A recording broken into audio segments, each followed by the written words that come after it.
Ariane va te présenter en 2 mots. Voilà, elle est là. Voilà, Ariane. J'aurais dit s'asseoir, donc je t'en prie. Installez-vous pour que nous puissions commencer.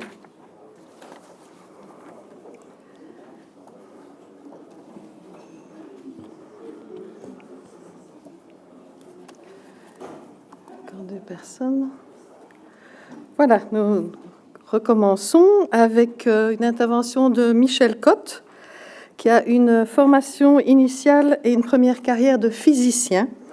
Il se passionne ensuite pour l'histoire des sciences et des techniques, domaine où il soutient une thèse, puis il effectue une carrière universitaire au sein de différentes écoles d'ingénieurs en France.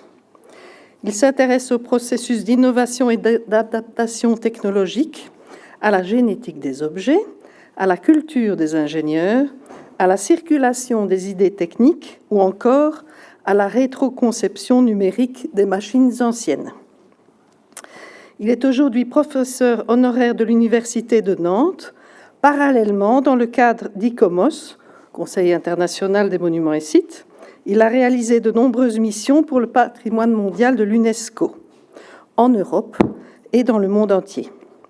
Il s'est notamment attaché au patrimoine du génie civil et des transports, ainsi qu'à celui des mines et de l'industrie.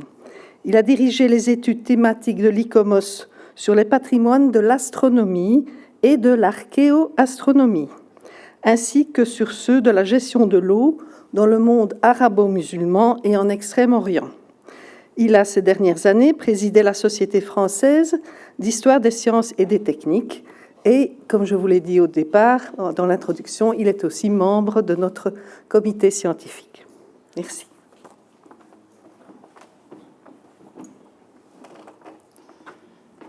Comment je... Si. J'appuie sur quel bouton? C'est celui-là. Avancer, reculer, c'est les deux. Et ici, le bouton du dessus, c'est pour le pointeur. Ah oui, d'accord, oui. Bonjour à tous. Alors, ma présentation va avoir un caractère tout à fait général. J'essaie de me placer plus en observateur de ce patrimoine industriel qu'en acteur.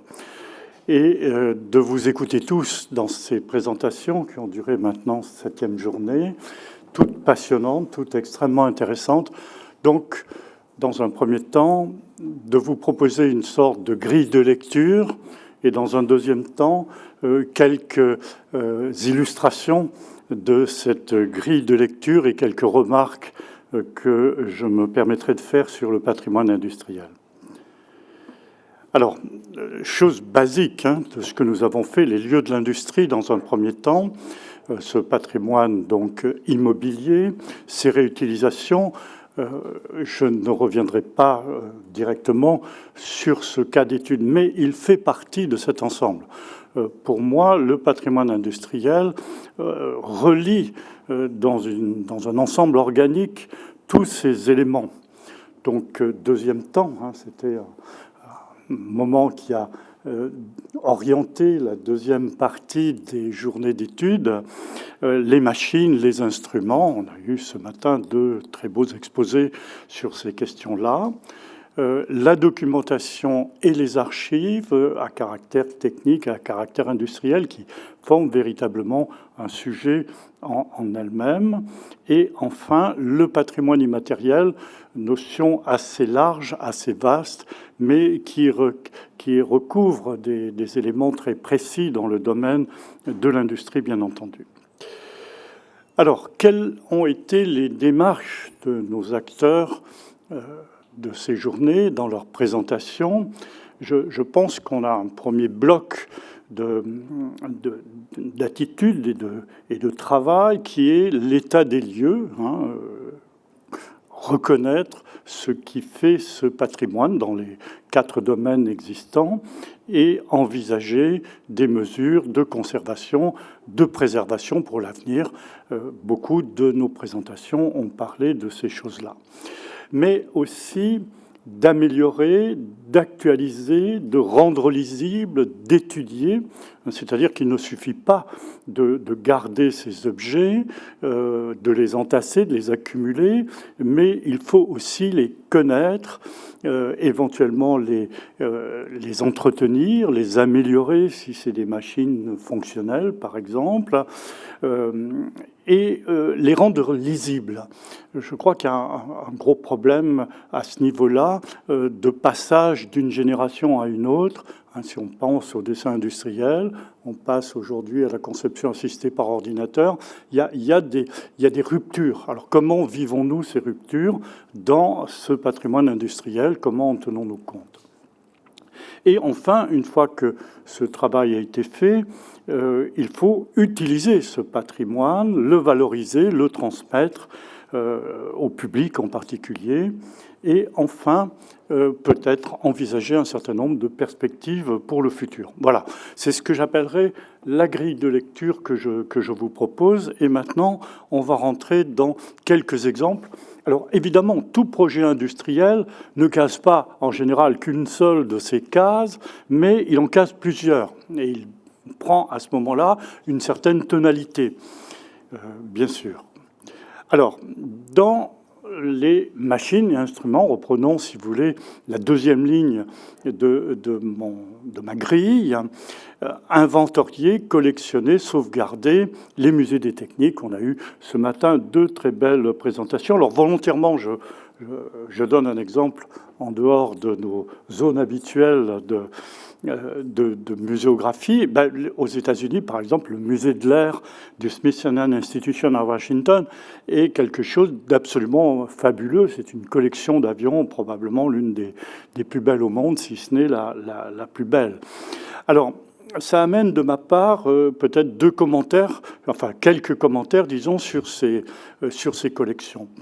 On l'a vu d'ailleurs ce matin, la tension entre la machine arrêtée, qui devient quelque part un objet inerte, et la machine qui continue à vivre. Alors, dans le domaine des transports, on voit que ça peut assez bien fonctionner. On l'a vu ce matin à Gand, mais c'est une performance, je veux dire. C'est tout à fait difficile, dans le cadre de la muséographie, de conserver ces fonctionnalités. D'autre part, un problème général se pose, c'est que ces collections, souvent, pas toujours, elles sont dans des lieux industriels, etc., mais elles sont des objets transplantés, accumulés, ce qui n'était pas leur vocation d'origine. Donc le fait de muséographier les choses tend à peut-être modifier le contexte, à faire évoluer les choses. Autre commentaire, c'est qu'il y a au fond 2 collections industrielles, 2 familles de collections industrielles. Les objets, les produits de l'industrie, c'est le cas ici avec les avions, les objets de transport, et puis de l'autre côté, les machines, les procédés de production. C'est autre chose, c'est pas forcément les mêmes problématiques. À la fois dans leur aspect historique, mais aussi dans leur gestion, dans leur utilisation auprès des publics. Par exemple, et c'est un petit peu le cas de la diapositive que je vous montre, les objets de transport, les produits peuvent conduire à une forme, je dirais dans un premier temps, de musée du design, où on présente des objets du passé, etc., et à une forme d'artialisation, d'esthétisation du patrimoine industriel. Alors je ne suis pas là du tout pour condamner ça, mais il faut simplement en être conscient. C'est-à-dire que la façon de muséographier induit des courants culturels, si j'ose dire.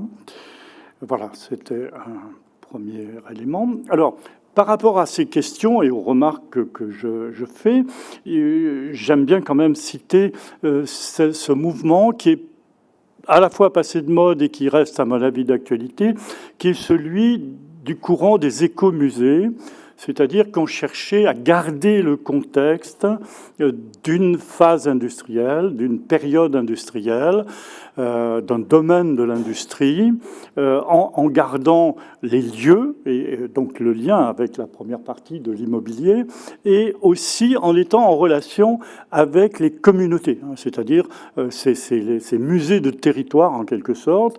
Alors dans le domaine industriel, il y en a eu quelques-uns, c'est ils ont eu parfois, c'est un courant des années 1970-80, ils ont eu parfois une vie un peu difficile. C'est le cas de celui de Creusot-Monceau, qui aujourd'hui est plus un musée qu'un écomusée.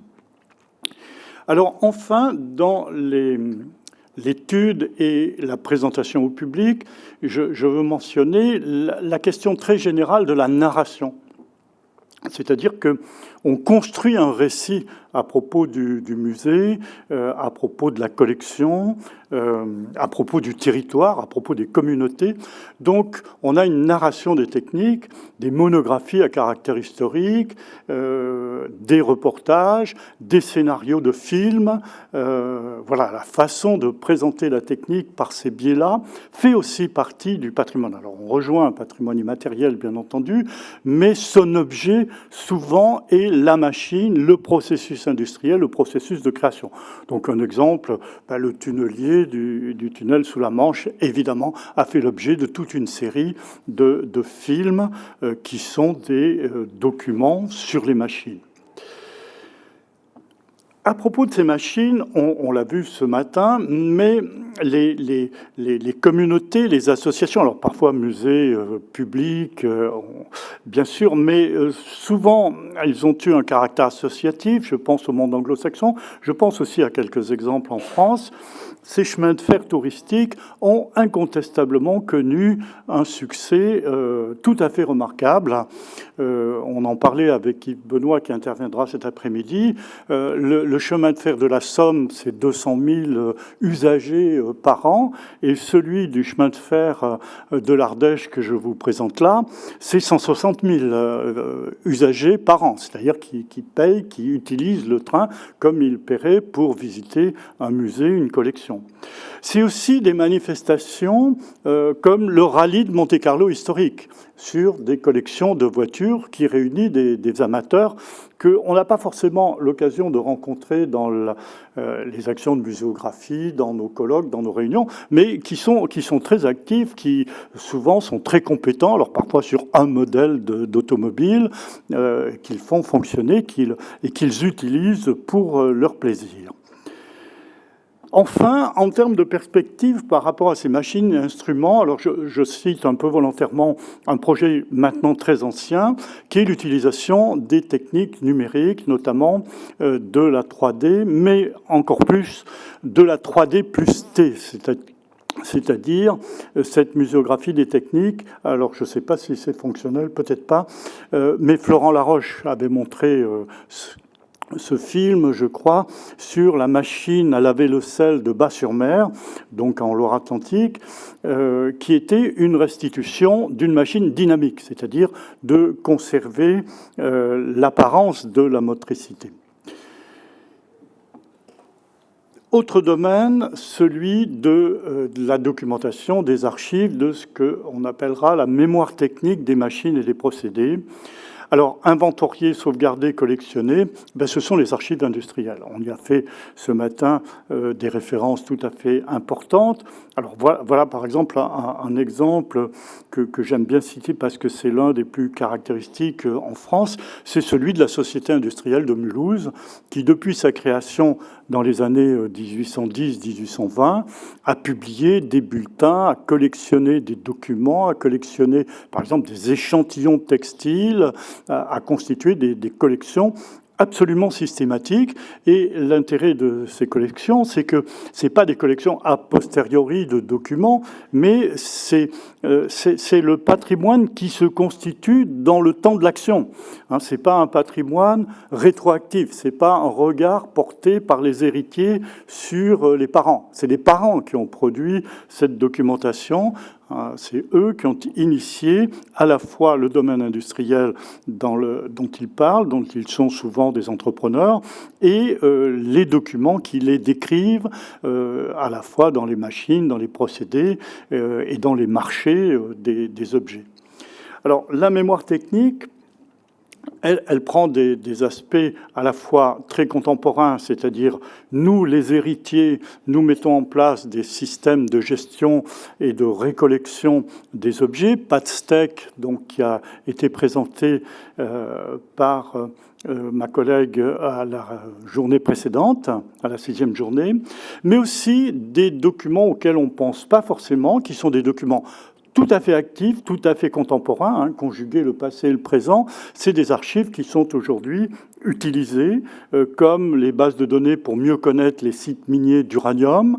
Donc c'est une base de données qui existe en France, ou le registre national des émissions polluantes et des déchets, qui sont aussi du patrimoine industriel. Hein, on avait cité l'exemple de la chimie qui est rarement patrimonialisé, mais encore moins les déchets et les polluants. Et pourtant, Dieu sait si c'est important et si c'est aujourd'hui d'actualité. Donc le patrimoine industriel, notamment via cette mémoire technique, nous rappelle que ce n'est pas qu'une belle histoire du progrès, de l'invention, de l'innovation et de l'amélioration de la vie des gens. C'est aussi des conséquences de type pollution, déchets, qui concernent beaucoup la société d'aujourd'hui. Donc lien passé-présent, en voilà un auquel on ne pense pas forcément spontanément, mais qui, me semble, doit faire partie de cette mémoire globale de l'industrie au profit du présent, au profit de la génération actuelle. Alors, dans cette mémoire des techniques, des machines et des procédés, il existe aussi des labels culturels. Vous avez rappelé mon action dans ce cadre-là. Alors, c'est une convention pour laquelle je n'ai pas personnellement travaillé, mais elle est beaucoup moins connue que le patrimoine mondial, mais elle joue un rôle quand même important, qui est la mémoire du monde, et qui consiste à donner un label de valeur universelle, de valeur pour l'humanité dans son ensemble, à un certain nombre de collections de documents dans le monde. Alors, beaucoup n'ont pas de rapport direct avec l'industrie, bien entendu, qui, au fond, vu à l'échelle de l'histoire humaine, est une période relativement récente et liée au monde occidental, ne l'oublions pas, au moins dans sa genèse initiale. L'impulsion, le centre a été l'Angleterre et le monde européen en général, pour se diffuser vers le Japon, aujourd'hui la Chine et d'autres régions du monde. Alors, ces labels sont assez intéressants parce qu'ils prennent en compte un certain nombre d'aspects scientifiques, mais aussi quelques éléments techniques, même si c'est un petit peu marginal. Je voulais vous le souligner parce que pour des collections réellement exceptionnelles et dont on n'a pas l'équivalent ailleurs, c'est une chose à laquelle il faut penser. C'est une perspective intéressante. Alors, évidemment, il y a eu aussi des présentations sur ces questions-là, brevets.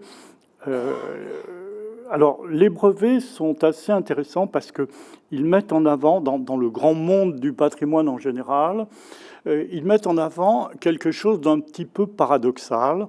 Le patrimoine a plutôt tendance à être une vision un peu figée du passé. C'est-à-dire que j'ai une cathédrale, elle est représentative d'un style, d'une époque. Même si en réalité, on sait que ça a mis beaucoup de temps à se construire, qu'il y a une durée. Mais on l'oublie un petit peu pour dire, voilà, il y a un état de référence, et c'est cet état de référence qui est unique et exceptionnel.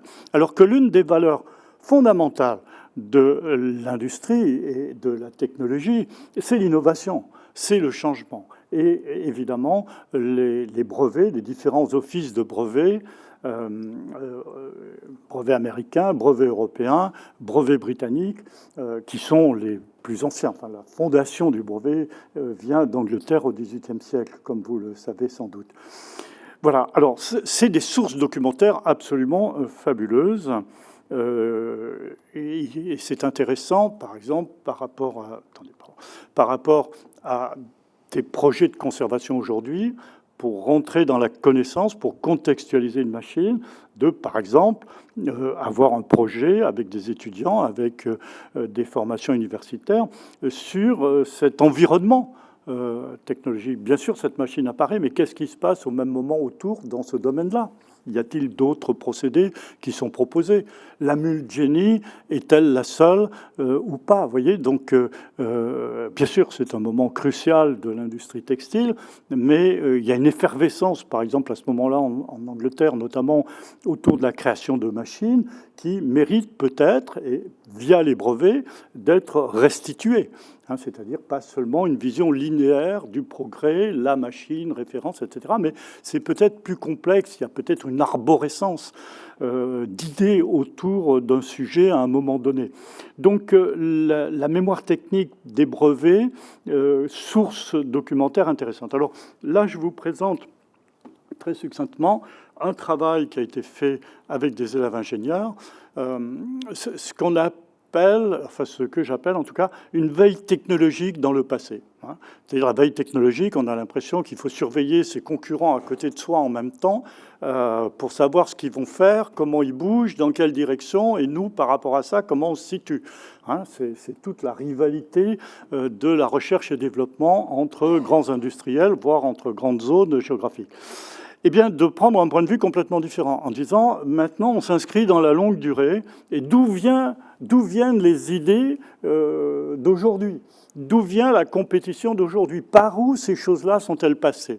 De faire ce qu'on appellera une génétique technique, et donc là, sur un procédé technique, ce qui est la technique du rivetage.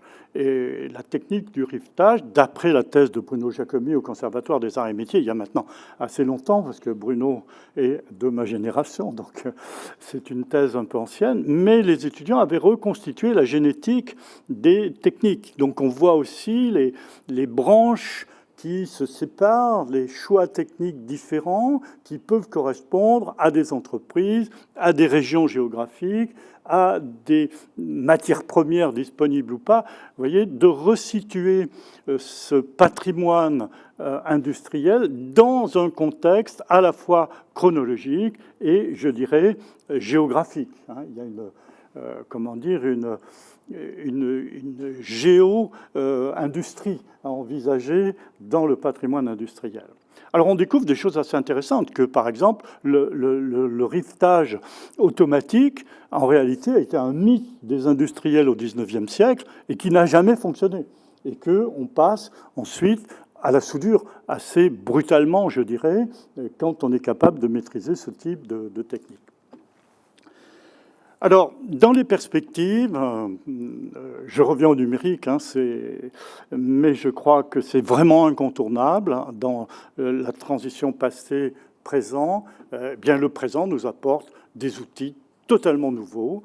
Alors, comment sont-ils confrontés au passé? Est-ce que c'est un mur qui nous arrête? Est-ce que c'est une limite chronologique auquel cas on s'enferme dans l'histoire, ou est-ce qu'au contraire, on franchit ce mur, c'est plus un mur, c'est une porte, et c'est peut-être un outil, un aide absolument indispensable au patrimoine industriel. Donc comment peut-on utiliser les choses? Alors là, je vous présente quelque chose d'un petit peu plus récent. C'est pas directement un patrimoine industriel, c'est un patrimoine scientifique, mais on est bien dans les mêmes notions d'innovation, de changement, de valeur de la connaissance rationnelle, etc., mais tourné vers la connaissance pure et non vers l'application d'agir sur la nature, de la transformer, de produire des objets, c'est d'observer le ciel. Et ce lieu est très complexe parce qu'il a été renouvelé un certain nombre de fois. Chaque phase scientifique nouvelle amène des projets d'équipement différents. On est au sommet d'une montagne et il faut restructurer en permanence le sommet de la montagne pour arriver à développer un programme d'actualité qui correspond à la recherche de la période considérée. Jusqu'à aujourd'hui, et aujourd'hui compris bien entendu, parce que si on veut conserver ce bien, on parlait de conservation, alors là c'est radical. Où on a des projets et on a les millions d'euros qui vont avec, et auquel cas on va pouvoir conserver l'ensemble, ou on les a pas, et en haute montagne à 2800 mètres d'altitude, toute cette belle construction, ça se transforme en ruine archéologique, allez, en 10 ans. Donc on est devant un modèle économique qui est impératif. Donc il faut continuer à faire de la science en ce lieu pour pouvoir le maintenir. Alors comment l'étudier en tant que patrimoine ? C'est un problème redoutable. Alors voilà ce qu'a fait la société Abim. Donc c'est un bureau d'études d'architectes parisiens qui est à fond dans l'usage des techniques numériques. Eh bien, c'est une étude qui est, je dirais, une SIG, un système d'information géographique, mais tridimensionnel. Et qui va documenter, qui associe une base de données à chacun des éléments. Et après, vous savez, c'est des couches successives. Donc, on peut avoir une couche matériaux de construction de surface, qui est par exemple une des exigences du patrimoine mondial. Je ne vous cache pas que ce bien est candidat au patrimoine mondial. Donc, ces couches font apparaître toutes les techniques qui ont été utilisées dans les constructions de surface. Alors, je pense que c'est un apport assez remarquable à la conservation du bien, à sa connaissance dans un premier temps, à sa conservation dans un deuxième temps, et à sa gestion dans le présent et dans le futur, en connaissance de cause. Respecter le patrimoine tout en l'utilisant. Voilà. Alors j'avance un petit peu plus. Nous passons maintenant au savoir-faire. Alors le savoir-faire, état des lieux, bien sûr, c'est le savoir-faire autour de la machine, c'est l'ergonomie, c'est les sciences de l'ergonomie qui est carrément un domaine.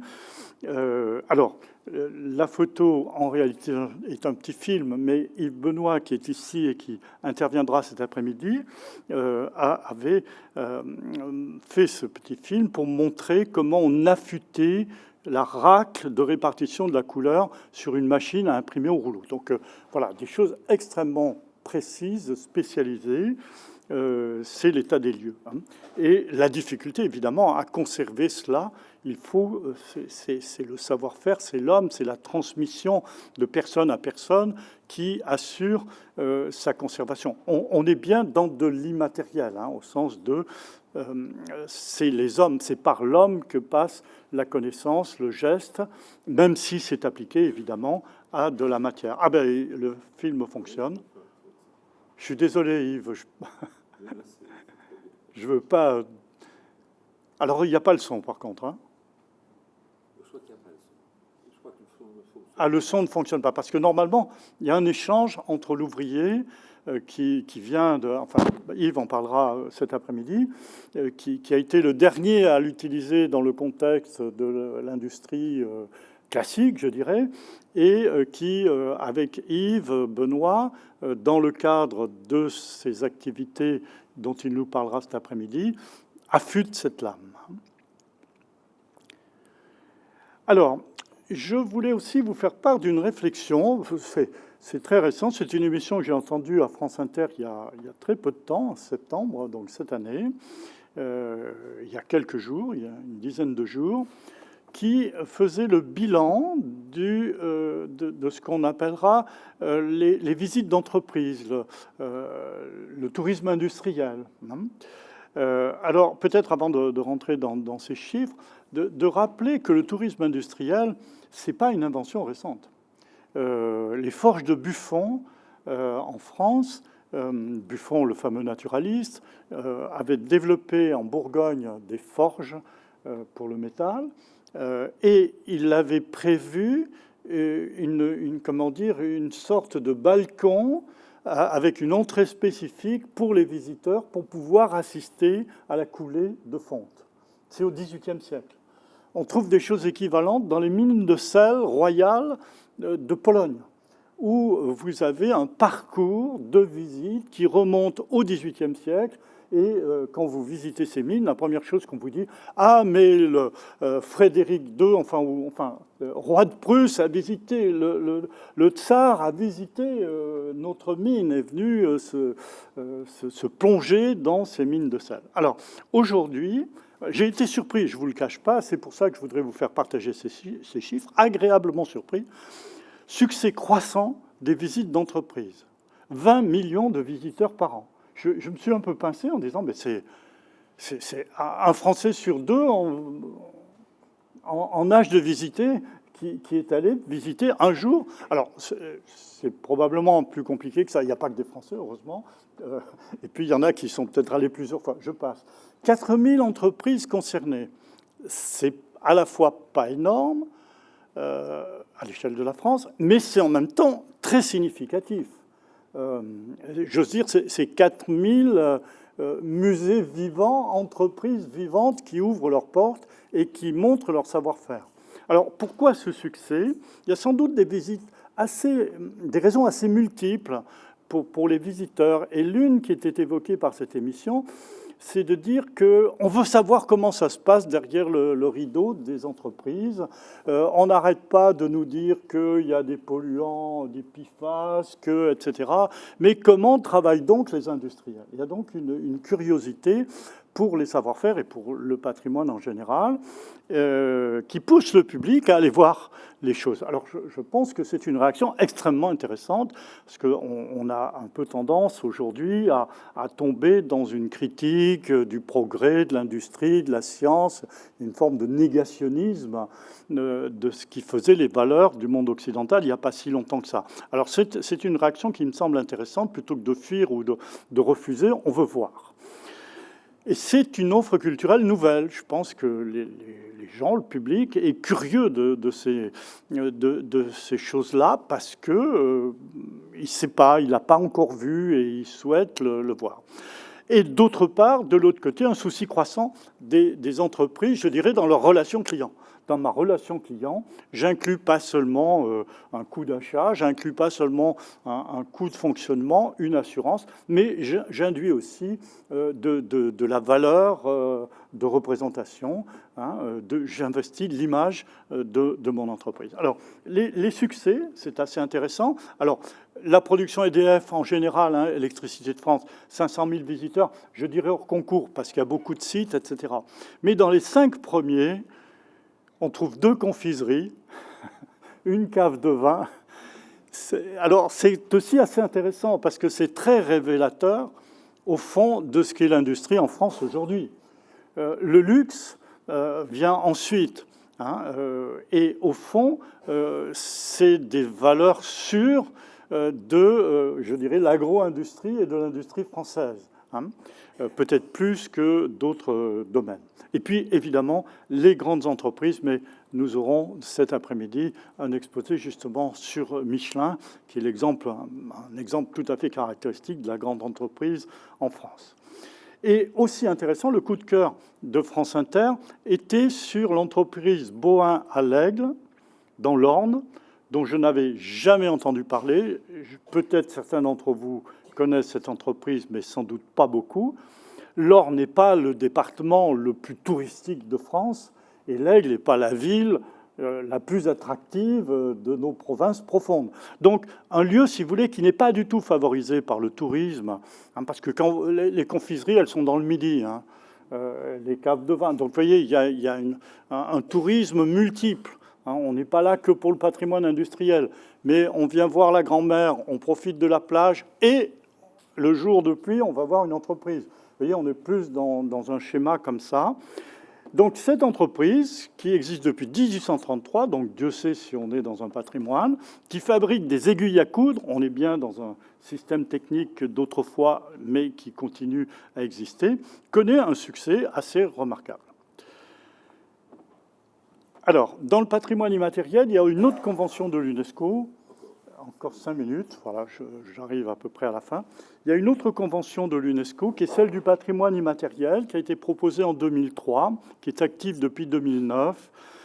Alors, elle a été là un petit peu pour compléter la convention du patrimoine mondial. Je ne vais pas rentrer là-dedans, ça serait beaucoup trop complexe. Ça ne veut pas du tout dire que la convention du patrimoine mondial ne prend pas en compte le patrimoine immatériel. Ne me faites pas dire cela. Mais de mettre en avant, comme cause première patrimoniale, ce qui est immatériel. Alors, les résultats, bon, ça fonctionne depuis une quinzaine d'années.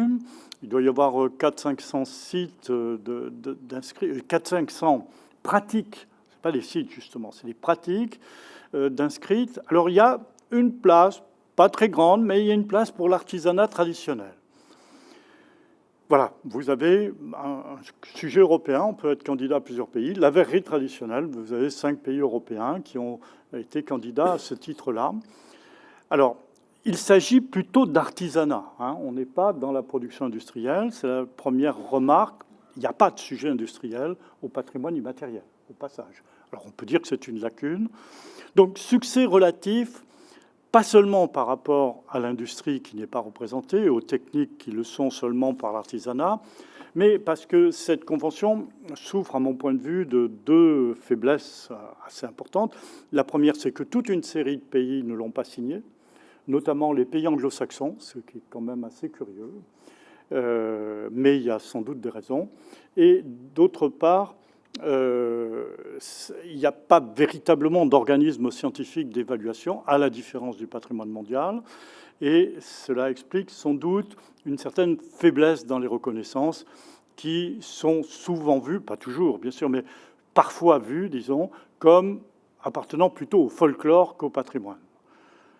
Voilà. Alors, dans les choses importantes que vous connaissez, mais je tiens à les rappeler, c'est qu'il y a cette idée qui vient du Japon du trésor national vivant. C'est-à-dire que les personnes, ou les groupes de personnes, c'est pas seulement une personne, au Japon, ça peut être un groupe, peuvent devenir en eux-mêmes un patrimoine vivant, qui est détenteur d'un savoir-faire et d'une capacité à le transmettre. Alors, ça a apparu, je crois, dans les années 50, et en France, il y a eu, alors Yves Benoît nous le précisera cet après-midi, puisqu'il en a été non seulement membre, mais également président, les maîtres d'art et leurs élèves.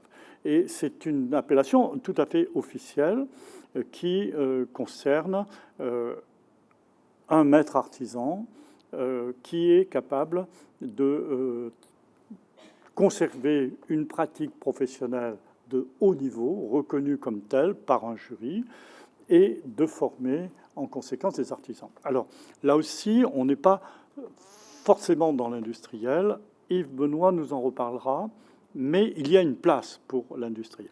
Et je terminerai, c'est ma dernière diapositive, sur les perspectives. Je reviens sur le numérique. Voilà. Alors cet exemple, mais il y en a d'autres. Yves nous en parlera, j'en suis certain.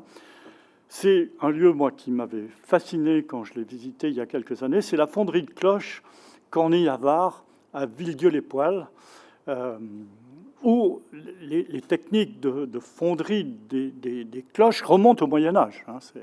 On est vraiment sur un lieu et des pratiques extrêmement anciennes, mais qui sont aujourd'hui cumulées avec des modèles spatiaux numériques pour les prévisions sonores, pour améliorer la performance. Alors, je ne sais pas, mais alors vous connaissez peut-être pas Cornille-Havard à Villedieu-les-Poêles, mais vous avez certainement entendu parler de Notre-Dame de Paris et des cloches de Notre-Dame de Paris.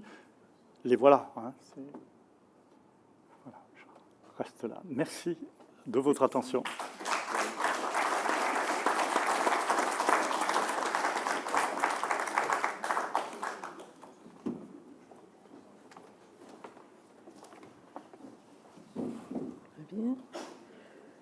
Alors, notre prochain orateur est Jeffrey Scourfs, qui a un master en histoire de l'Université de Liège, avec un mémoire qu'il a présenté sur la pollution et les nuisances à Liège au XVIIIe siècle.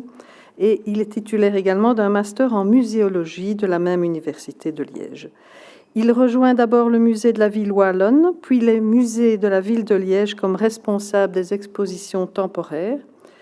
Sensible à la mise en valeur du patrimoine industriel, il quitte ses fonctions en 2020 pour devenir consultant, notamment pour la fondation Ars Mechanica, qui est gestionnaire du patrimoine du groupe d'armement FN Herstal, devenu depuis tout récemment, c'est-à-dire juin 2024, la FN Browning, et qui constitue, comme vous le savez, un des fleurons industriels en Wallonie.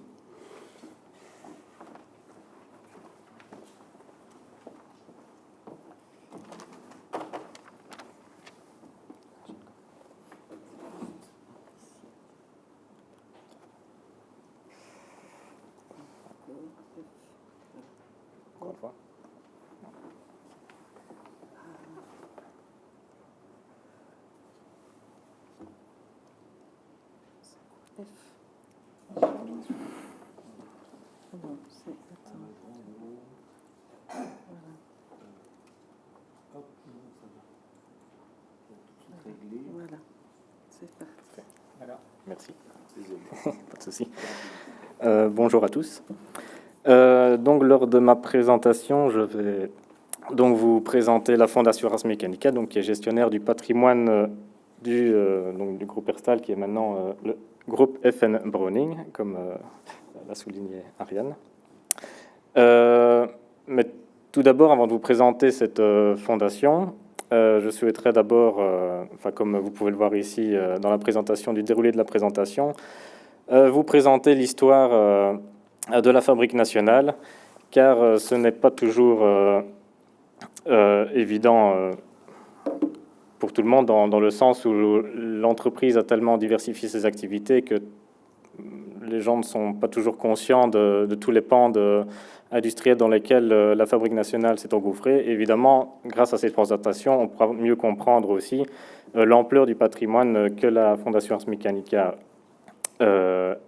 gère actuellement. Ensuite, nous présenterons l'entreprise et son patrimoine. Donc, c'est pas, la Fondation Ars Mechanica a été créée en 2008, mais c'est pas pour autant qu'avant il n'y avait pas de politique de préservation du patrimoine. Ensuite, nous viendrons sur la Fondation Ars Mechanica et ensuite, évidemment, la conclusion. Alors, concernant l'histoire de la Fabrique nationale, donc, il faut savoir qu'au XIXe siècle, Liège est déjà un centre armurier mondialement connu, mais il n'y a pas encore vraiment de production industrielle comme on l'entend actuellement. Il y a plus une division du travail qui s'opère dans les différentes régions de Liège, avec chaque activité qui est concentrée dans des endroits spécifiques. Il n'y a pas encore d'arsenal comme on peut trouver en Angleterre chez Enfield ou aux États-Unis avec Springfield. Et c'est vraiment en 1889, lors d'une commande militaire de l'État belge, donc celle de 150 000 fusils Mauser, que les armuriers vont décider de se rassembler et de créer une industrie digne de ce nom pour arriver à mécaniser l'ensemble de cette production.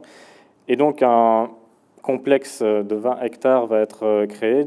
C'est à l'époque l'une des industries armurières les plus modernes en Europe, avec une centrale électrique qui active aussi une dynamo électrique qui est parmi les plus grandes d'Europe et qui fait la fierté de l'entreprise à cette époque. Donc ce sera environ aussi, comme on peut voir la masse salariale sur l'image, environ au départ 4000 ouvriers et employés qui seront en activité dans l'entreprise. Ce chiffre montera dans les années 60 à 13 000, donc c'était vraiment une ville dans la ville. Et donc une machinerie aussi très importante pour la mécanisation de tout ce patrimoine. Donc à l'époque, ces machines, elles sont commandées chez Ludwig Lau en Allemagne et aussi chez Pratt & Whitney aux États-Unis. Et pour information, c'est un peu Ludwig Lau qui va insuffler ce qu'on appelle l'American System of Manufacturing à l'époque dans l'industrie. Dans cette industrie à Herstal, parce que Ludwig Lau, qui était spécialisé dans les machines à coudre et puis après s'est diversifié dans la machine-outil, s'est rendu aux États-Unis et qui a repris un peu le système de production et de ces machines afin de produire en série des produits industriels et notamment dans l'armement. Et donc il va insuffler vraiment cette production en série au sein de la Fabrique nationale grâce à toute cette machinerie. Donc environ, peu avant la Première Guerre mondiale, environ 5000 machines étaient présentes. Alors on peut voir sur la photo de gauche qu'il y a déjà une présence féminine assez importante. Donc pour faire un petit historique sur le sujet, il y a évidemment le coût qui est intéressant pour l'employeur parce qu'elles sont payées à plus faible coût que la masse salariale masculine. Mais aussi avec peu d'évolution de carrière à cette époque. Et c'est aussi très intéressant pour les gestionnaires de l'époque parce qu'elles sont, je les cite, donc elles travaillent sans prétention et dans la sacro-sainte volonté d'arriver à la précision, on peut dire, la plus ultime possible et à l'interchangeabilité des pièces. c'est préférable d'avoir ce genre d'ouvrières que plus des hommes qui sont plus régleurs ou ajusteurs et qui vont émettre plus leur avis lors de la mécanisation, parce qu'on est vraiment dans la période charnière où les laboratoires scientifiques vont se mettre en place. D'ailleurs, à la FN, ce sera en 1904 que le laboratoire central sera établi, qui vise aussi à produire des règles de production très strictes sur lesquelles l'homme est soumis à la machine. Et cette situation de travail des femmes sera notamment dénoncée dans les années 60 avec la fameuse grève des femmes en 1966 et aussi 1974 avec le slogan « Un travail égal, salaire égal ». Donc voilà un peu pour cette petite aparté sur les conditions sociales de l'époque. Donc sur la photo de droite, vous pouvez voir la production donc, de ce fameux fusil Mauser 1889, qui est un peu un saut technologique à l'époque parce que c'est vraiment l'adoption de la poudre sans fumée au sein de fusils à répétition. À cette époque, les armées s'équipent vraiment de cette nouvelle technologie et on ne peut plus se permettre de fabriquer face aux pressions de chambre élevées nécessitant, enfin, pour la fabrication de ce fusil et l'utilisation de ce fusil, pardon, on ne peut plus se contenter d'une fabrication semi-artisanale ou manufacturière. Il faut vraiment des processus aussi de contrôle plus conséquentes. Il faut aussi rappeler qu'en même temps, la FN Herstal accepte la production de 30 millions de cartouches. Et donc, ça va vraiment être très important pour son futur, parce que maîtriser à la fois la cartouche et le fusil, c'est très important en termes de balistique et de production armurière. Ça fait toujours la spécificité de l'entreprise aujourd'hui, parce qu'en général, on est missionnaire ou soit armurier, mais c'est rare qu'une entreprise fasse les deux. Alors en 1896, Ludwig Lowe, dont j'ai parlé, devient actionnaire principal de la Fabrique nationale. Et à cette époque, il va limiter les contrats militaires. Et donc la Fabrique nationale va devoir se diversifier dans d'autres activités, parce que si vous avez une machine-outil, vous pouvez évidemment usiner des pièces métalliques pour les armes, mais vous pouvez aussi usiner d'autres pièces pour l'activité, par exemple, automobile. Et c'est d'abord le vélo qui va susciter l'attention de la Fabrique nationale. Donc, ils vont commencer la production de vélos en 1897, pour ensuite se diversifier vers l'automobile en 1900 avec une première production par l'ingénieur italien De Cosmo, qui va vraiment insuffler la production, donner un peu ses compétences en termes de développement automobile à l'entreprise. Et l'entreprise va ensuite prendre son propre envol et fabriquer ses propres châssis et blocs moteurs avant la Première Guerre mondiale, c'est-à-dire que la carrosserie était montée à l'extérieur de l'entreprise. Et après la Première Guerre mondiale, elle va ensuite monter les véhicules de A à Z, comme je l'expliquerai plus tard. Donc aussi, ce sera la production de motocyclettes qui feront la réputation de la Fabrique nationale avec la fameuse moto 4 cylindres, parce que l'entreprise est la première à industrialiser les motos 4 cylindres en ligne. Donc à grande échelle, elle aura une grande réputation jusqu'en Angleterre, où elle sera appelée la voiture sur deux roues.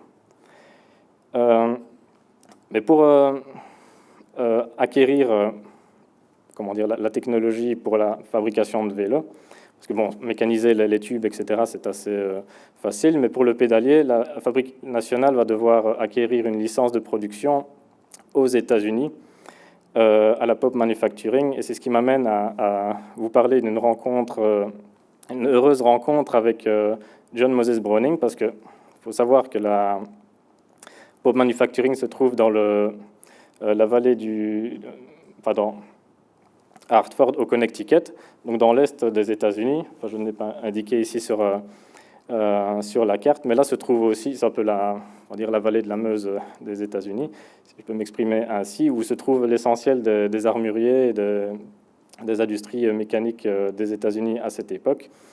Et se trouve aussi l'entreprise Colt, l'entreprise dans laquelle travaille à cette époque John Moses Browning. Donc John Moses Browning, qui est le fameux inventeur américain et qui va aider la Fabrique nationale à créer de nombreux modèles d'armes différents, et va aussi donc devenir une marque. Comme vous le savez, le groupe Herstal, c'est deux marques différentes, FN Herstal pour l'armement militaire et Browning pour l'armement civil. Et donc, pour refaire un peu l'histoire de John Moses Browning, donc c'est un mormon, enfin, pas simplement ça pour le spécifier, mais c'est-à-dire qu'au milieu du 19e siècle, il y a des persécutions des mormons, donc ils doivent migrer dans l'ouest des États-Unis et s'installer un peu dans à Otsiplu, comme on dit en wallon, c'est-à-dire dans l'Utah ici, à Salt Lake City. Et donc c'est son père, c'est la génération de son père qui s'installe là-bas. Et John Moses Browning va reprendre l'atelier mécanique de son père, qui fabriquait aussi des armes à cette époque, et produire des armes qui vont susciter notamment la convoitise des armuriers de l'Est. Parce que donc les armuriers sont, comme je l'ai expliqué, tous concentrés dans l'Est des États-Unis. Et notamment de Winchester, de la firme Winchester, donc qui va demander... Enfin, évidemment, je vais un peu rapidement sur l'histoire, mais demander l'aide de John Moses Browning pour améliorer les systèmes d'armement à levier de sous-garde qui, à l'époque, étaient adaptés à des munitions un peu plus puissantes. Et c'est John Moses Browning qui va vraiment améliorer les armes Winchester. C'est peut-être un fait qui est moins connu. Et développer les fameuses carabines qu'on voit dans les westerns, notamment le modèle 94. Et à cette époque, c'est quand même un ovni, parce qu'il faut savoir que l'essentiel des brevets sont déposés aux États-Unis, dans l'est du Mississippi. Et là, il y a John Moses Browning qui se révèle un peu comme l'armurier providentiel, parce qu'il faut savoir qu'à son crédit, il aura environ 128 brevets déposés. Et j'ai aussi mis cette carte parce qu'un fait intéressant à signaler, c'est que on est à cette époque, l'époque où, enfin, on peut voir ici le magasin de Browning dans l'Utah, en 1800, aux alentours de 1880. Il faut savoir qu'environ 11 ans plus tôt, enfin vers 1869, donc le train relie à cette époque l'Union Pacific Highway, relie l'Est et l'Ouest des États-Unis. Et donc, grâce notamment à cette technologie, Browning va pouvoir aussi voyager facilement. Peut-être que l'histoire aurait été différente sans le train. Voilà pour la petite aparté. Et donc, comme je l'ai expliqué, Browning va rencontrer l'agent, enfin c'est plutôt l'agent commercial de la FN qui va rencontrer Browning, qui travaille chez Colt à cette époque, et va lui proposer de fabriquer les armes de son enfin de ses inventions en Europe, parce que donc c'est la première fois que Browning aura une proposition de la sorte en Europe. Il travaille comme je dis, pour des firmes comme Winchester ou Remington, mais jamais il a étendu son activité en Europe, notamment pour produire le pistolet qui est représenté ici, 1899, qui est le pistolet qui équipera l'armée belge à partir de 1900, et qui sera la première armée à être équipée d'un pistolet semi-automatique de la sorte, parce qu'à l'époque, c'était le revolver qui primait. Donc John Moses Browning va contribuer à fournir à la FN d'autres inventions à mettre en production, notamment comme le fusil semi-automatique Auto 5, qui est un grand succès pour la FN, qui sera produit jusqu'en 1999 à environ 5 millions d'exemplaires, qui est un fusil semi-automatique dédié donc à la chasse ici, est très fiable et très résistant, et donc vraiment apprécié des chasseurs. Alors après la Première Guerre mondiale, donc John Moses Browning retourne aux États-Unis, ça devient un peu le héros national parce qu'il développe vraiment le système automatique, donc des mitrailleuses. C'est pas lui qui invente la mitrailleuse évidemment, mais en tout cas c'est lui qui rend les systèmes fiables, parce que vous savez qu'une arme c'est censé tirer des milliers de coups avec toujours la même fiabilité. Et c'est lui vraiment qui va arriver à assurer cette fiabilité. Il va revenir avec la technologie et la proposer à la production à la FN dans les années 20 et les années 30. Et la FN va commencer à développer une spécificité qui perdure toujours actuellement, c'est le système des armes embarquées, c'est-à-dire adapter des armes dans différents véhicules, comme les avions, ici Ferry Fox, et aussi sur véhicules terrestres, ici une moto. Et c'est toujours une activité qui perdure actuellement de nos jours.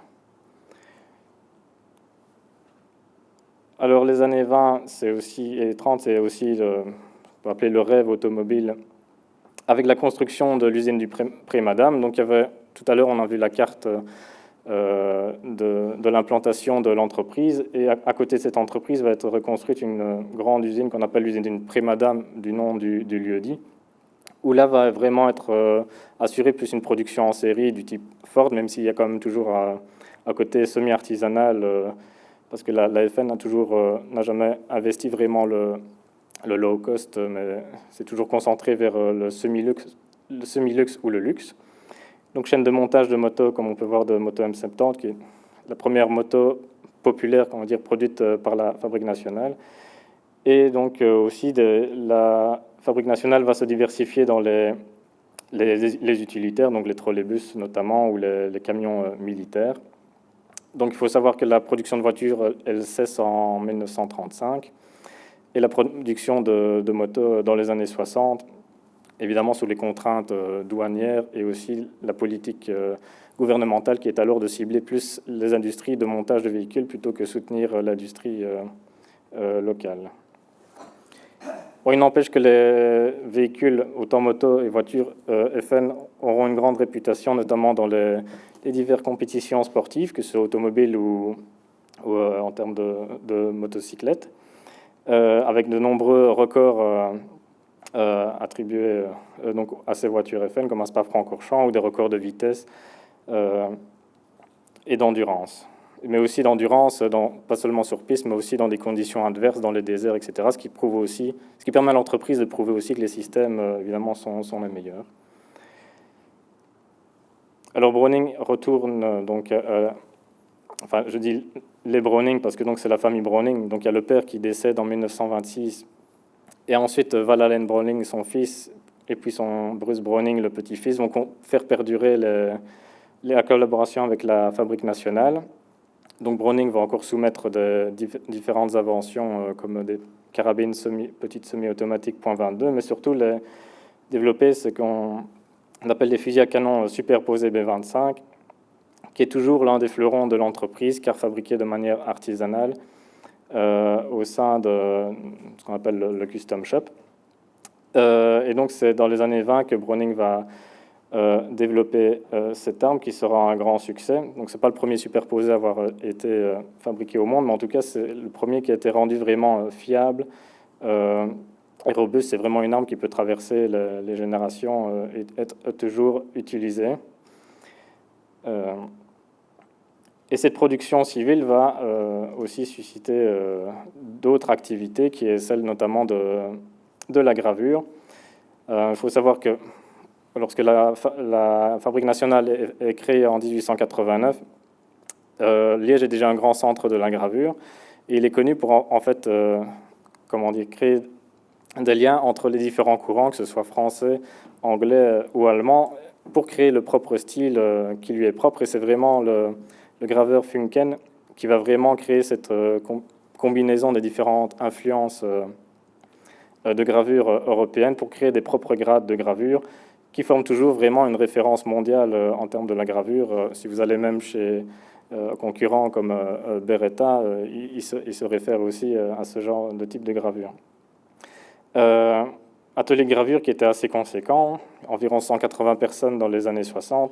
Aujourd'hui, il n'y a plus que 15 environ qui travaillent au Custom Shop, mais parce qu'évidemment la production était extrêmement importante, comme le B25 qui était exporté aux États-Unis à des grandes quantités qui ne sont plus les mêmes actuellement, où quelques unités sont produites par an. Alors après la Seconde Guerre mondiale, la FN se diversifie dans une autre activité moteur qui est celle de la turboréaction.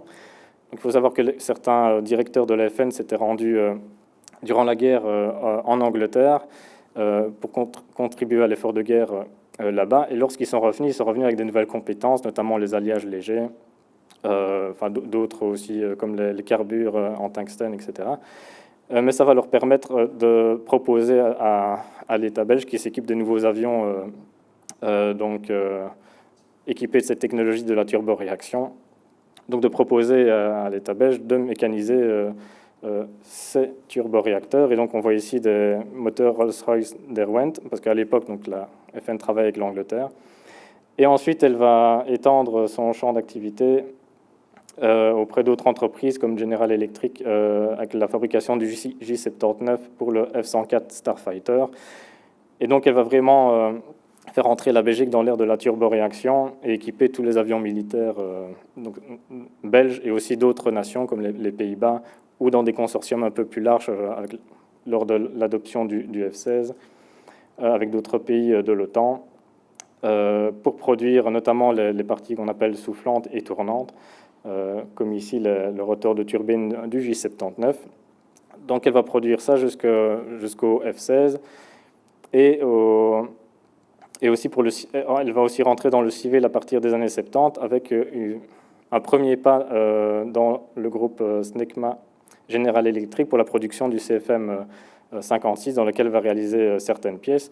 Et donc à partir des contrats CFM 56 et moteur F100 pour le F-16, elle va construire une nouvelle usine pas très loin d'Herstal, qu'on appelle sur le lieu-dit des Hauts-Sarts, qui est un genre de zoning industriel de nos jours.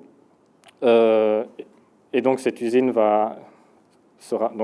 s'appelle FN Moteur, et donc elle va rester aux mains de la Fabrique nationale jusqu'aux début des années 90, période durant laquelle la FN cède toutes ses activités non armurières, et donc actuellement elle fait partie du groupe Safran et se nomme Safran Aérobooster.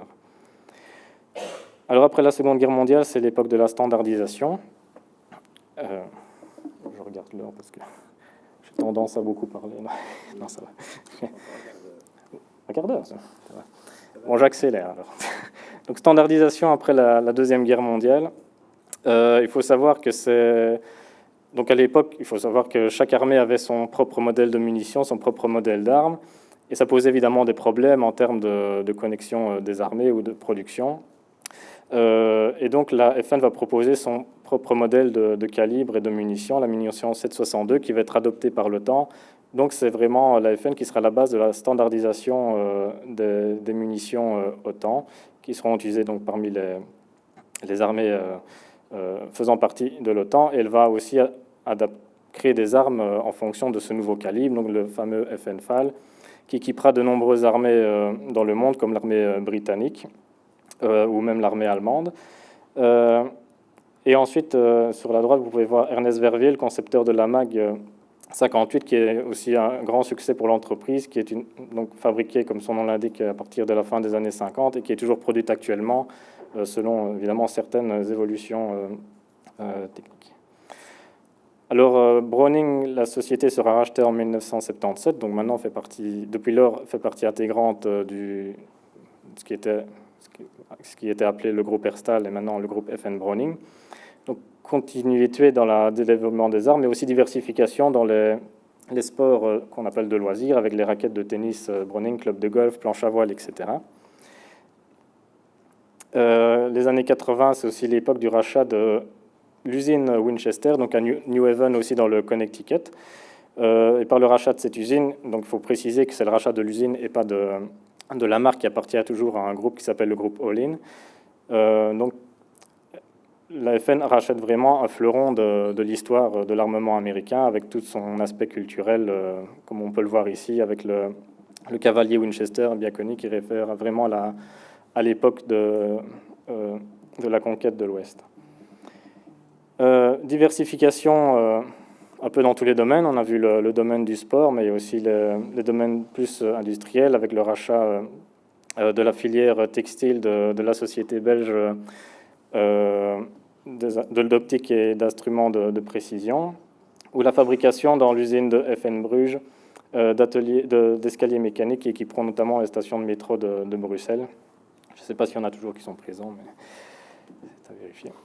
Donc, comme je l'ai dit, 1991 jusqu'à nos jours, recentrage de l'activité sur deux pôles armuriers qui sont défense et sécurité, avec chaque fois des subdivisions, notamment donc la partie défense qu'on peut voir représentée sur la gauche, avec le concept moderne de développement en termes d'optoélectronique et qui s'intègre sur les armes, et sécurité de l'autre, avec l'activité des systèmes, donc avec S embarqués. Donc, comme je l'ai dit, il y a l'activité qui a été développée dans les années 30 et qui perdure aujourd'hui de manière évidemment plus technologique sur les hélicoptères avec ces pods ou alors les berceaux de stations téléopériques qui équipent des véhicules légers. Du côté des armes civiles, donc il y a toujours le côté un peu artisanal avec toujours les B25 faits à la main de manière artisanale et le côté plus performant du tir sportif avec les nouvelles technologies adaptées aux fusils de tir. Comme ici le B725 qui est une évolution du B25. Alors, ce qui compose aujourd'hui donc un groupe international, bon, évidemment la carte a été faite à l'époque où le groupe s'appelait encore Herstal Group, donc avec différents points de production, donc FNR à Herstal, à Zutendal pour la cartoucherie, donc qui est dans le labour belge, avec une activité mitrailleuse en Angleterre, activité optoélectronique en Finlande, et alors tout l'aspect nord-américain avec les filiales de Browning, et aussi le penchant militaire aux États-Unis, donc des FEN américains. Et avec un partenaire au Japon aussi, avec Miroku, pour lequel le groupe n'est pas actionnaire majoritaire. Alors l'entreprise et son patrimoine, vous pouvez avoir, grâce à cet aperçu historique, une idée du patrimoine que l'entreprise conserve, mais n'a pas attendu évidemment la création de la fondation Ars Mechanica pour s'en occuper.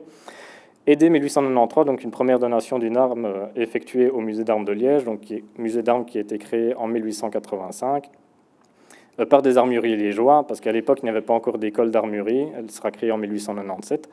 Et donc c'était une manière à la fois d'ouvrir ce musée, enfin les collections que les armuriers possédaient au public, mais aussi de permettre aux armuriers de venir se former, de comprendre les mécanismes des armes et leur évolution, et aussi de consulter des brevets pour voir ce qui existait aussi à cette époque.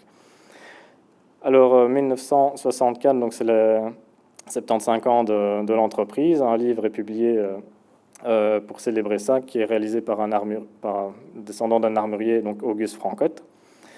1975, nomination donc, de Claude Gaillard comme directeur au musée d'armes de Liège, donc, qui est une personne évidemment bien connue du patrimoine industriel Wallonie-Bruxelles, vu qu'il y a été le premier président, mais donc qui est rentré aux relations publiques de la Fabrique nationale en 1964, et donc qui a combiné à partir de 1975 la double casquette de chargé de communication de l'entreprise et à la fois de directeur du musée d'armes, qui est une personne, donc je n'ai pas besoin de refaire son historique, qui œuvrera énormément à la promotion du patrimoine armurier liégeois et mondial. 1977, c'est la grande époque de l'archéologie industrielle, et un musée FEN d'archéologie industrielle est créé. Il présente différentes machines qui dataient même d'avant 1914, qui permettaient donc de mécaniser les armes, mais aussi donc des armes, mais aussi des représentations de l'aspect social de l'entreprise.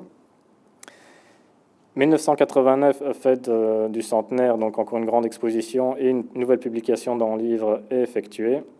Et puis on arrive alors dans les années 90 où le patrimoine est mis en péril, donc la situation de l'entreprise est mise à mal, donc du fait aussi donc de sa réorientation, ce nouvel actionnariat qui est pris. Évidemment, à chaque fois qu'il y a une période un peu trouble pour l'entreprise, c'est aussi le patrimoine qui en subit les conséquences. Donc il y avait risque d'une dispersion de tout le patrimoine conservé alors au sein de l'entreprise. Et Claude Gaillard a encore fait un grand travail pour essayer de conserver et de décentraliser ce patrimoine dans différentes institutions, autant aux archives de l'État à Liège que dans divers musées, comme le musée de Spa-Francorchamps, ou certaines machines qui ont été mises à l'abri dans d'autres institutions. Mais ce qui n'a pas évidemment empêché la destruction de nombreuses archives et matériels industriels. Et il faut attendre vraiment en 2008, donc 2009, les 120 ans de l'entreprise pour la publication encore un nouveau livre et la création de la Fondation Ars Mechanica, à cette époque à la direction Robert Sauvage, qui lui aussi avant était chargé de communication de l'entreprise et qui est donc devenu directeur du patrimoine, et donc qui est une fondation d'intérêt public parrainée par la fondation Roi Baudouin. Et donc on arrive dans une nouvelle ère grâce à cette fondation, parce que c'est une fondation d'utilité publique, et il y a aussi donc le concept d'inaliénabilité qui doit être normalement assuré, Et le patrimoine donc, que l'entreprise décide de céder à cette fondation, normalement, ne peut plus être vendu ou dispersé. Alors aujourd'hui, dans cette fondation, donc c'est une petite équipe, mais qui, au final, à l'échelle d'une entreprise, c'est quand même des grands moyens qui sont mis pour gérer ce patrimoine. Donc avec Adrien Marnat à sa tête, qui s'occupe à la fois donc de la fondation et du patrimoine qu'on peut dire actif, c'est-à-dire que tout n'est pas forcément patrimonialisé, il existe aussi des stocks qui doivent être gérés. Et donc il a une double casquette de cette gestion de patrimoine actif et de ce patrimoine figé, qu'on pourrait dire, qui est intégré donc la Fondation Ars Mechanica. Donc une aide administrative avec Isabelle Gaillard, une opératrice qui est détachée de des services généraux pour nous aider à toutes les activités de numérisation. 2 personnes, dont moi-même, qui sommes consultants et donc, mais vu la charge de travail, qui travaillons essentiellement pour la Fondation Ars Mechanica, donc un analyste IT, et donc moi qui est historien et muséologue, et un restaurateur de véhicules anciens, Georges Muls, qui nous est d'une grande aide évidemment pour la restauration de tout le patrimoine roulant. Alors quand on est arrivé, on a présenté un plan d'action, bon, évidemment pour tous les gestionnaires de patrimoine, ça va un peu de soi, de recherche, de conservation et communication, mais il fallait vraiment expliquer à l'entreprise nos volontés pour le futur en termes de gestion de patrimoine. Ici, vous pouvez voir dans les statuts de la Fondation les objectifs à atteindre, et avec un objectif qui est spécifique aussi aux entreprises qui ne veulent pas évidemment gérer leur patrimoine pour gérer leur patrimoine, c'est-à-dire valoriser l'image du groupe Herstal autant en interne qu'en externe. Alors en termes de recherche scientifique, c'est la gestion d'une bibliothèque, mais aussi les acquisitions par les achats, dont versement en interne, parce que c'est pas... Il faut savoir que le patrimoine, notamment civil, est vendu jusqu'au dernier exemplaire, et donc il a fallu, ça peut être paradoxal, mais acquérir des pièces de collection produites par Browning notamment pour recomposer toutes les gammes passées et présentes. Nos missions concernent aussi les réponses aux demandes internes et externes. Donc en interne, c'est les demandes de produire des textes pour fêter des anniversaires sur certains produits, ou externes, ce sont des demandes donc, techniques effectuées par des externes, notamment pour l'immatriculation de véhicules, par exemple, et des recherches en vue de publication. Donc la conservation, centralisation, identification. Donc le travail qui a été effectué dans les années 90 de décentralisation, on perd le trajet inverse de centralisation, de faire revenir les archives, les patrimoines qui avaient été mis en dépôt dans diverses institutions au sein de l'entreprise pour mieux gérer aussi son patrimoine et la manière de le présenter au public à travers les présentations ou des expositions. Et identification, on essaye d'identifier bien sûr les pièces qui ne font pas partie, qui ne sont pas de statut lié à l'entreprise, mais qui sont dans d'autres musées. Par exemple, il y a des moteurs d'avion qui sont sur la base de Beauchamp, qui sont très intéressants, qu'on n'a pas dans nos collections, et qui est intéressant donc d'identifier partout où se trouvent les lieux où se trouve le patrimoine. Bon, inventorisation et conservation, évidemment, restauration et numérisation. Donc, par rapport au patrimoine qu'on a vu, défense sécurité, il y a autant du patrimoine unique un peu en termes de prototype que industriel réalisé à grande échelle, comme la mitrailleuse FN Minimi présente ici. Pour les productions de chasse et tirs sportifs, même chose. On a les collections vont des fusils superposés aux fusils semi-automatiques ou à pompe, comme on peut voir représenté sur ces images. Des véhicules, motos, camions, vélos, cyclomoteurs, avec l'exemple ici sur la droite d'une voiture qui a été l'une des voitures de l'aide du camp du roi Albert Ier, donc qui a transporté la famille royale à plusieurs reprises, qui fait partie de nos collections. Des pièces aéronautiques très rares, mais elles existent quand même au sein de nos collections, comme un moteur Rolls-Royce Avon, qui pose aussi la question évidemment de l'entretien et de la restauration de ce genre de pièces très spécifiques. Des productions liées à la diversification, comme des machines à écrire qui ont été réalisées dans les années 20, ou même des poteries électriques FN, donc vraiment une diversification très large. mais très importante. Par exemple, cette treilleuse a remporté un prix du design à la fin des années 50, donc quand même une pièce importante. Des machines-outils et appareils de laboratoire, comme on peut voir ici, la FN a produit ses propres machines, mais elle a aussi utilisé des machines d'autres marques, alors avec évidemment toute la complexité de documenter ce genre d'outils, parce qu'évidemment, comme M. Cotte l'a rappelé, il manque d'une notion intelligible si on n'est pas capable de présenter comment fonctionnent ces machines et quelles étaient leur utilité. Et ensuite, des archives iconographiques et documents administratifs fort nombreux. Documents techniques, donc qui sont les blueprints, autant les brevets ou les manuels d'utilisation, documents promotionnels qui vont de la brochure promotionnelle à l'affiche de grand format, parce que la FN évolue évidemment avec tous les modes de promotion depuis la fin du 19e jusqu'à nos jours. Donc il y a des très belles lithographies qui ont été produites, et des photographies. À partir de 1908, il y a en interne un véritable service photographique qui est créé, qui œuvrera jusque les années 90 en interne, et donc il y a des milliers de plaques de verre qu'il faut numériser, documenter, donc un travail qui est assez conséquent. Même chose pour les films sur le 16 mm et 35 mm, et qui a aussi suivi les évolutions de la cassette et du numérique.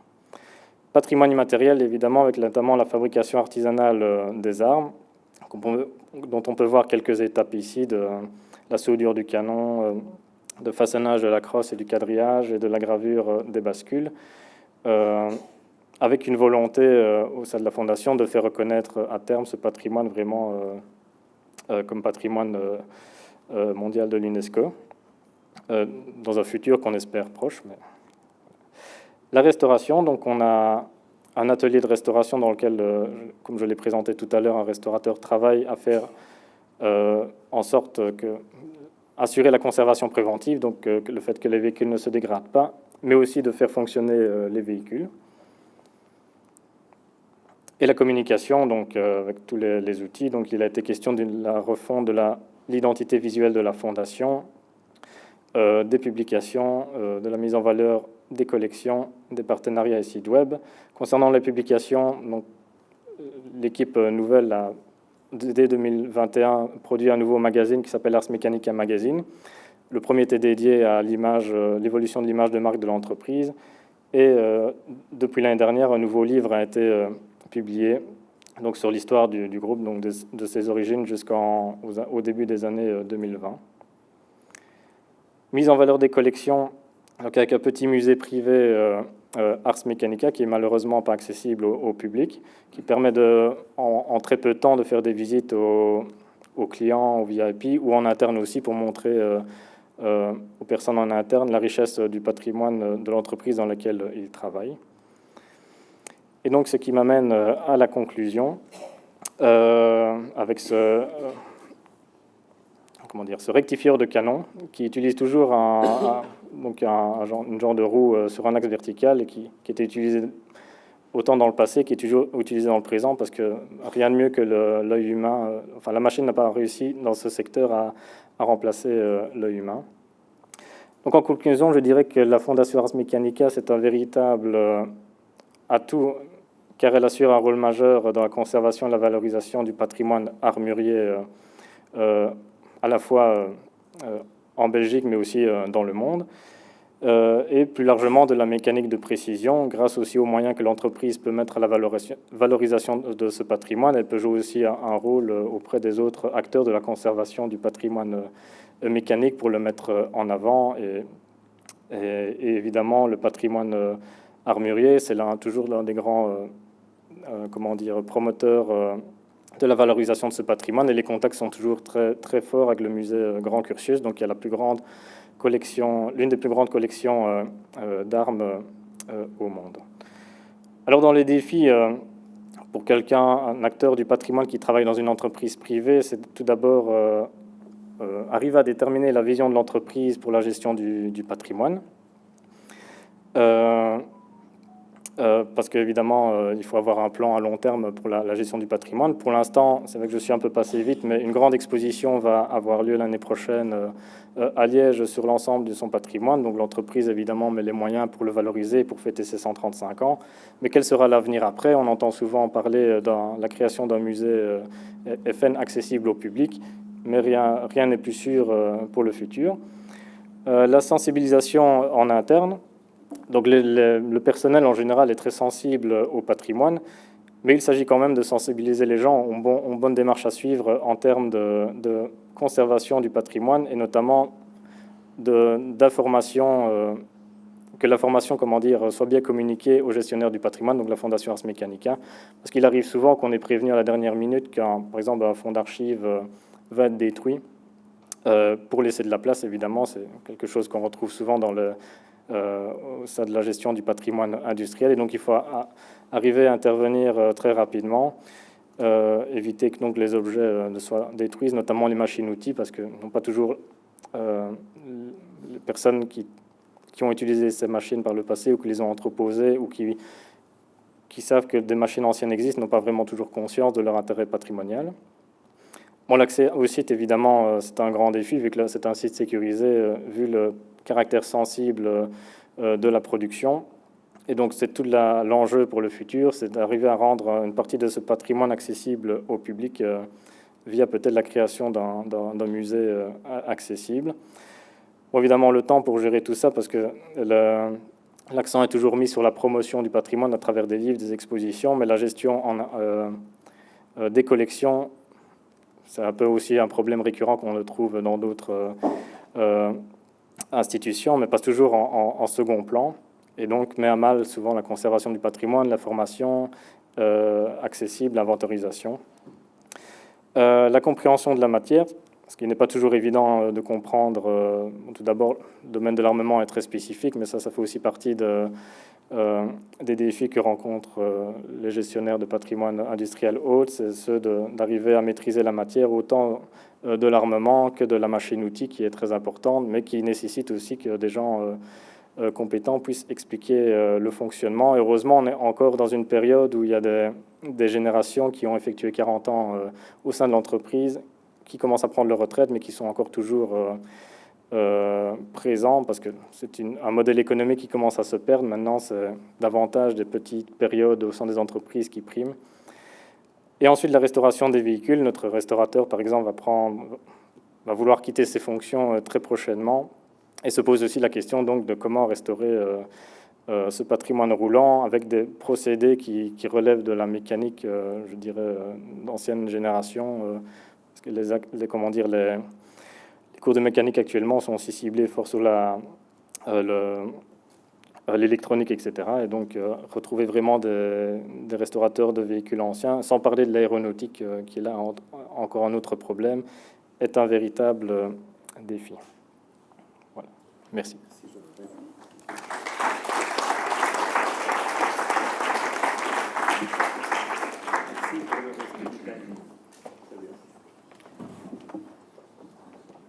Bien, après cet exemple de l'importance, comme nous l'avons vu, de la génétique des objets, de la circulation notamment des idées, des techniques, nous allons passer à l'exposé de Madame Danae Vermeulen, qui est licenciée en histoire de l'art et archéologie de la Vrije Universiteit Bruxelles.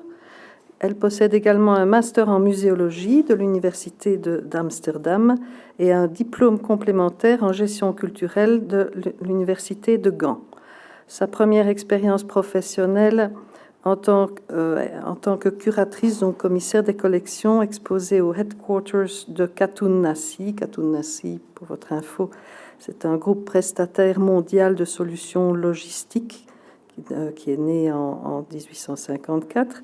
Donc cette première expérience professionnelle lui a notamment permis de créer le Cobra Dépôt dans cette institution muséale, et donc qui concerne l'art contemporain avec des artistes comme D'Autremont et Alechinsky. En octobre 2021, elle rejoint la D'Ieteren Galerie, qui est un musée privé, du groupe donc automobile D'Ieteren, basé à Bruxelles, comme curatrice et conservatrice donc, du musée et responsable des archives et des collections. C'est à vous.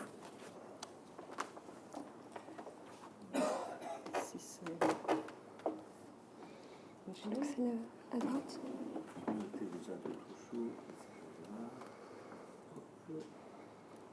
donc j'appuie ici à droite. oui, tu as un passeport, un PDF.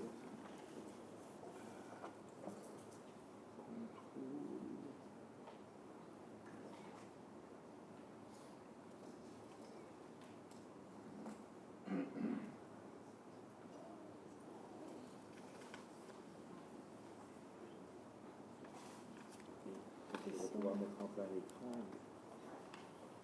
C'est pas le début. Ouais.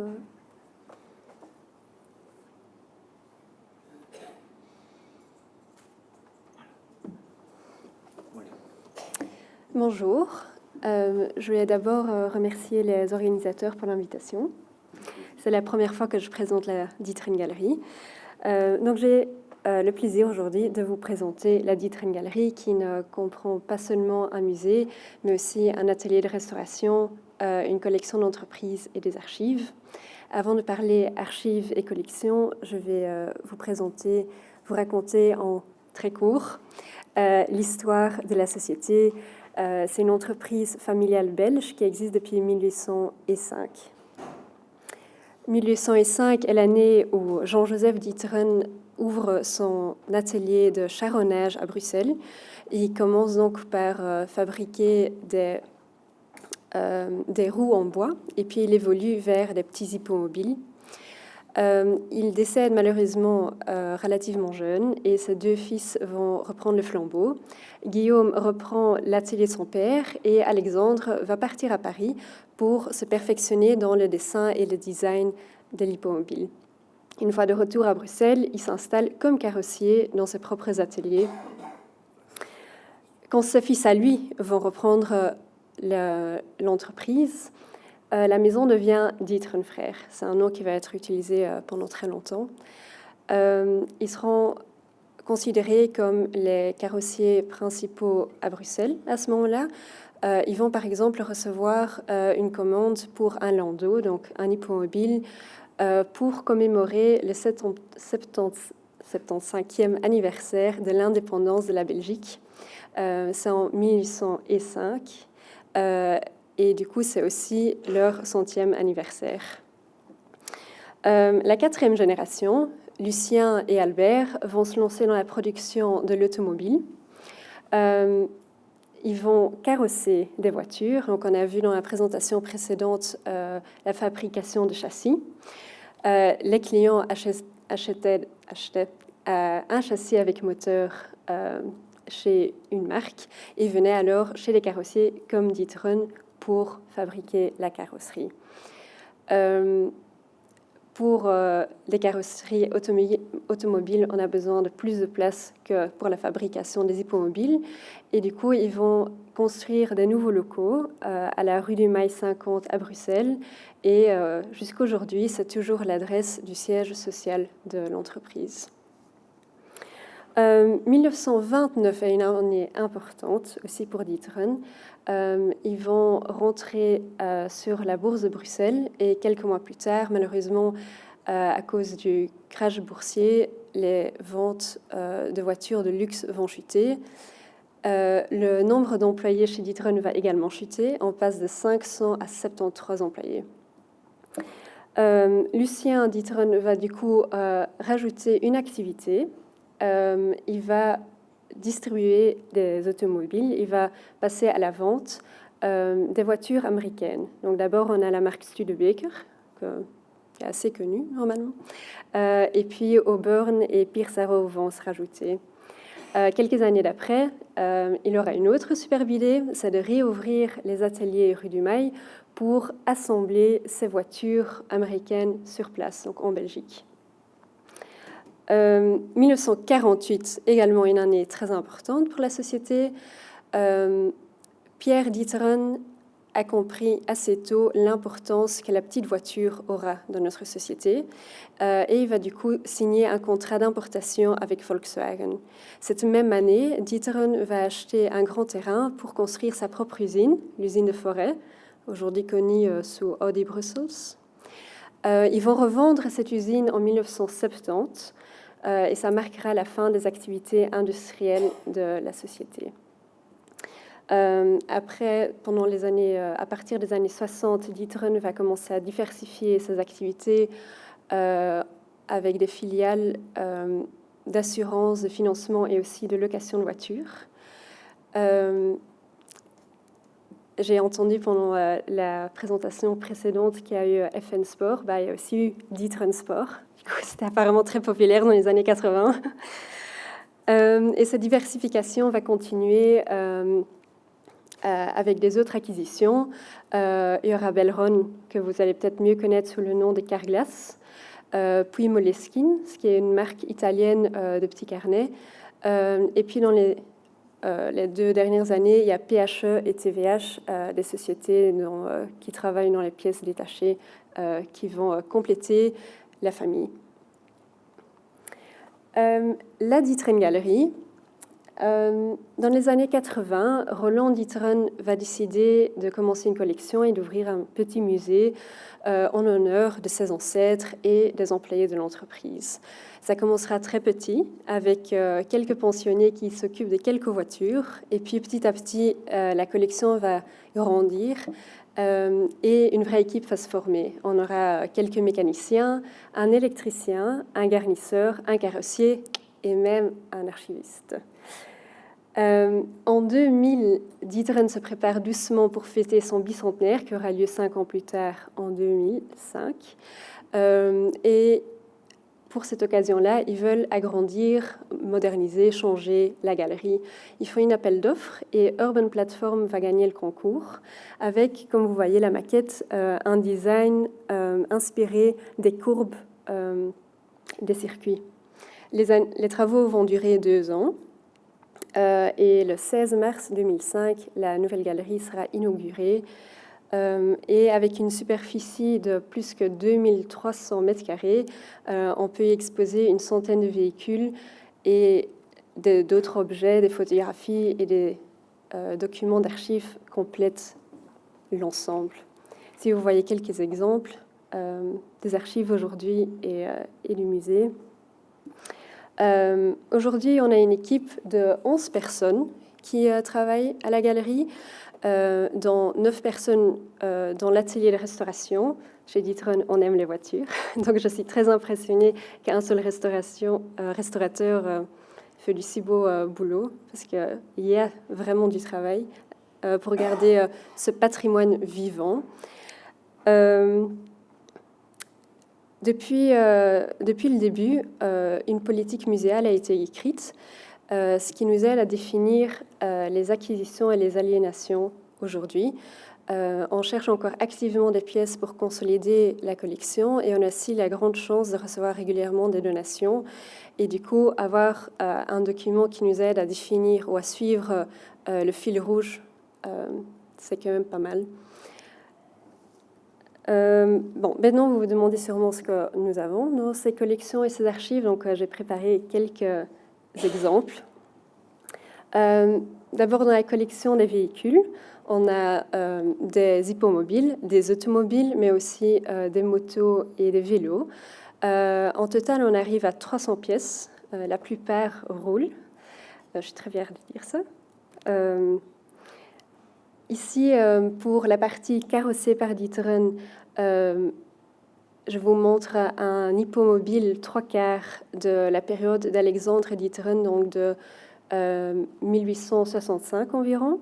Et à côté de ça, on a une magnifique Hispano-Suiza de 1929, carrossée par D'Ieteren, du coup, à la rue du Mail. Pour l'assemblage et la distribution des voitures, je vous montre une Studebaker Champion. Elle est de 1949. C'est la toute première voiture qui est sortie à la chaîne de montage de l'usine de Forêt. Elle a été vendue, comme les autres voitures, mais déjà en 1956, D'Ieteren la rachète et l'utilise à partir de ce moment-là comme pièce d'exposition. Et à côté de ça, on a une Porsche 356 B Roadster. Porsche elle est de 1961. Porsche n'avait à ce moment-là pas ses propres usines et c'est ainsi qu'un contrat de production sera confié à D'Ieteren. Ils vont en produire 724 en total. C'est quand même une histoire exceptionnelle et unique en Belgique.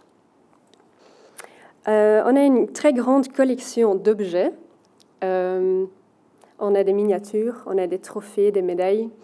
On a toutes sortes d'objets que D'Ieteren a produits pour différentes occasions, surtout les anniversaires et les fêtes, évidemment.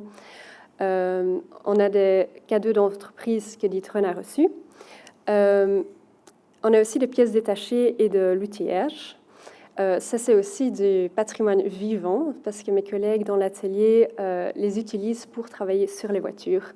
Donc, j'ai beaucoup moins de photos de ça pour vous montrer. Et on a environ 3000 objets, quand même. Cette partie-là, la collection est beaucoup moins demandée, mais évidemment, c'est une source de documentation très importante. Puis on arrive aux archives. On a des documents papier, l'iconographie, des films. Les archives, on peut les diviser en deux catégories. Ce qui est lié à la société et ce qui est lié à la famille. Donc on garde aussi bien des anciens registres de commandes que, évidemment, les conseils d'administration et les rapports annuels, que des lettres et des photos de famille, albums photos, pardon, de la famille, donc des pièces beaucoup plus privées. On a souvent des journalistes qui viennent consulter nos archives. On a aussi beaucoup de questions d'interne. Par exemple, D'Ieteren Immo qui vient consulter des anciens plans ou des contrats avec des architectes anciens. Et dans les archives, on a aussi une grande partie de documentation liée aux voitures. D'abord les voitures dans notre collection et aussi toutes les voitures, des marques que D'Ieteren distribue aujourd'hui. Et ça, mes collègues de l'atelier me le demandent souvent, justement dans les cadres des restaurations de voitures. Mais il ne faut pas oublier que la D'Ieteren Galerie est avant tout quand même un musée qui vit, est très actif. On vit à travers les différents événements, comme des concerts, des rassemblements, mais aussi des visites guidées qu'on donne aux employés de D'Ieteren pour les faire découvrir la société pour laquelle ils travaillent, mais aussi pour des autres visiteurs externes. Ça peut être des familles ou des sociétés. On est ouvert pour tout le monde, mais sur réservation, parce que c'est des visites guidées, donc ça doit passer dans le planning. On participe aussi à certains événements où on est ouvert au grand public, comme en octobre à la Museum Night Fever. C'est de 7h du soir jusqu'à 1h du matin. N'hésitez pas à venir dire bonjour. Et voilà.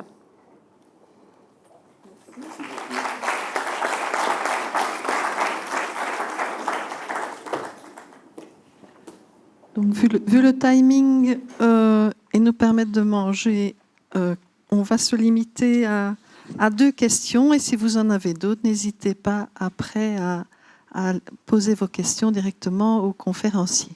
Y a-t-il des questions ?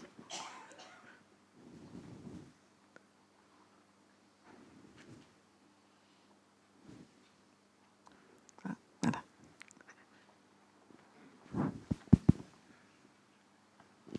Merci. Pour les affamés, j'essaierai de faire vite. J'ai une question en ce qui concerne la fabrique d'armes, parce que je trouve cette diversification assez étourdissante. Parce que passer du fusil à la raquette, en passant par les escaliers mécaniques et les métiers à tricot. Donc je voulais savoir si dans les archives, vous avez des éléments qui vous permettent de définir à l'époque si ça a été stratégique comme diversification ou opportuniste.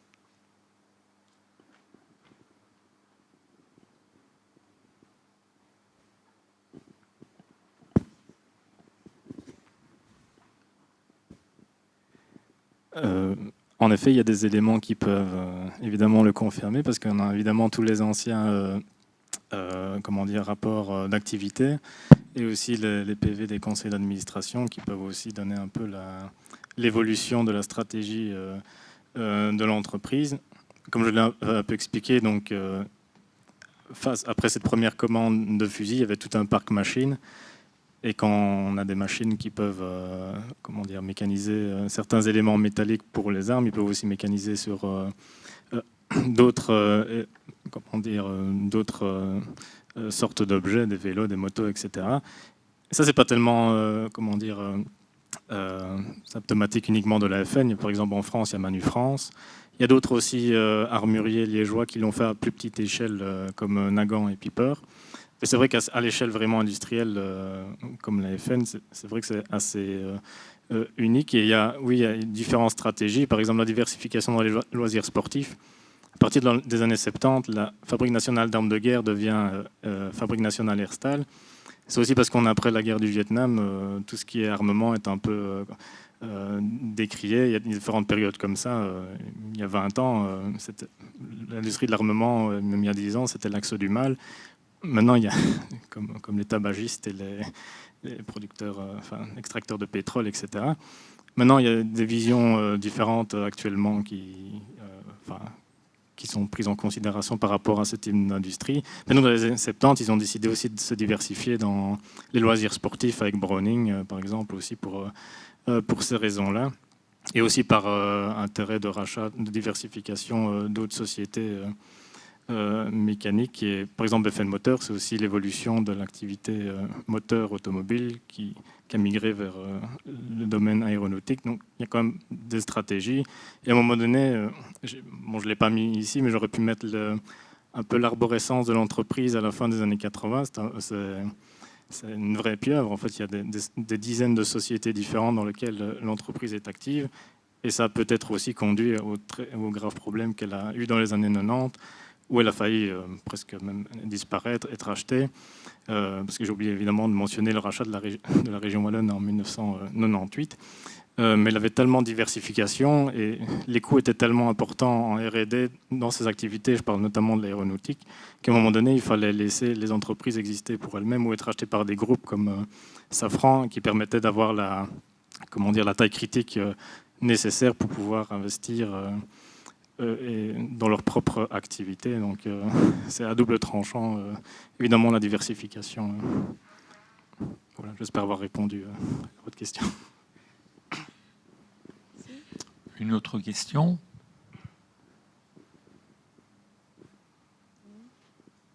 Je voudrais alors, avant de conclure, passer la parole à Jean-Louis Delatte, qui doit malheureusement, membre de notre comité scientifique, qui doit malheureusement nous quitter cet après-midi pour d'autres activités très prégnantes. Voilà, je t'en prie. D'abord, souligner le plaisir que Patrimoine industriel Wallonie-Bruxelles a pris d'intégrer le comité d'organisation de ces 7 journées d'études qui se sont étendues sur 1 an et demi. Et je vous demande un tonnerre d'applaudissements pour Ariane Fratcourt et Michel Provost pour avoir mené à bien ces 7 journées. Et pour conclure la dernière journée, il fallait une personnalité de marque par son histoire, son engagement et son indépendance. Et donc, nous avons pensé à Adrian Linters, qui remplit ces 3 critères. Son histoire, il est né en 1951, il est diplômé de l'université de Gand en une licence en histoire en 1973, formé par l'un des pontes de l'histoire contemporaine en Belgique, le professeur Jan Dont. Ensuite, en 1974 et 1975, il travaille au Centre national d'archéologie industrielle auprès de Georges van den Abelen, conseiller général de la Fédération des entreprises de Belgique. Et avec lui, il sera commissaire de la première exposition sur l'archéologie industrielle au Passage 44 à Bruxelles, le règne de la machine en 1975. Grâce à une bourse, il pourra se rendre en Grande-Bretagne et assister au cours du professeur Angus Buchanan à l'université de Bath. Et pour ceux qui s'intéressent à l'archéologie industrielle, c'est l'un des pères de la discipline en Grande-Bretagne. Et donc voilà 3 parrains pour la carrière d'Adrian. Carrière d'indépendant. Et il le disait encore tout à l'heure à l'interruption, je suis un indépendant. Après un court passage par la fonction publique, à partir de 1985, il est consultant en patrimoine, particulièrement en patrimoine industriel, ce qui lui permettra d'être expert, d'être membre de commissions royales, de commissions flamandes, également enseignant, collaborateur scientifique d'écoles supérieures ou d'universités aux Pays-Bas, en Belgique et en France, également expert pour l'UNESCO, pour ICOMOS. Donc un homme indépendant. Et enfin son engagement, puisqu'en 1978, il crée la Vlaamse voor Industriële Archeologie, qu'il va présider pendant 45 ans. Donc c'est l'équivalent de patrimoine industriel Wallonie-Bruxelles, donc en Flandre. Donc il quittera la présidence il a quitté la présidence l'an dernier. Donc vraiment un investissement, un engagement hors pair. Et également cofondateur en 1997, si je ne me trompe, de l'IFET, qui est une fédération européenne d'associations de protection, de défense du patrimoine industriel et technique. Et il en sera le secrétaire général à partir de 2002. Donc pour tous ces éléments, il est tout rouge, donc je le vois d'ici, il a rougi, mais je pense vraiment à 17h, soyez présents pour écouter Adrian Linters. Merci.